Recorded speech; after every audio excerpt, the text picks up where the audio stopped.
Vortex va bientôt livrer son épilogue.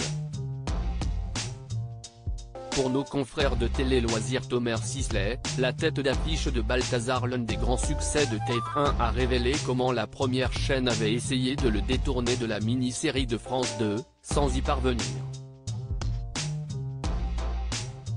Ce lundi 16 janvier, France 2 propose les 2 derniers épisodes de sa série événement Vortex.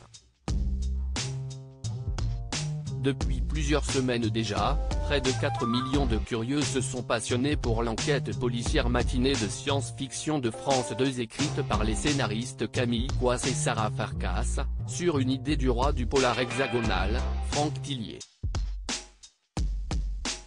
Les téléspectateurs qui se sont pris au jeu vont enfin découvrir qui a tué Mélanie, incarnée par Camille Clarisse, en 1998, et surtout quel est le sort réservé aux héros de la mini-série.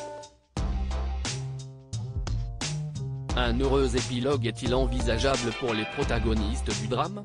Mélanie doit-elle mourir ou va-t-elle trouver une échappatoire?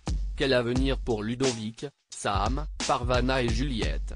En tout cas, s'y mettre en place une intrigue crédible et cohérente autour des voyages dans le temps est toujours un casse-tête, pourtant Vortex fonctionne, et doit sans nul doute beaucoup à ses interprètes convaincants.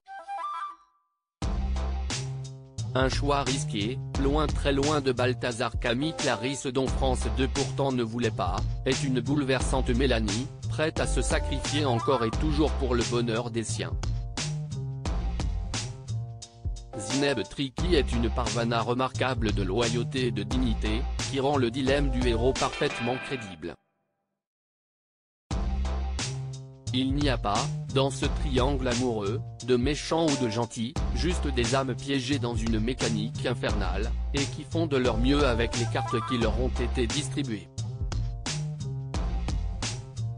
De quoi rendre fier Thomas Sisley. D'autant que le comédien révèle à nos confrères de Télé Loisirs qu'il aurait pu ne jamais incarner Ludo. En effet, l'acteur, que l'on retrouvera dans quelques jours dans la nouvelle et dernière saison de Balthazar, a confié à nos confrères que la première chaîne avait déployé des trésors d'inventivité pour le convaincre de rester et de ne pas faire Vortex.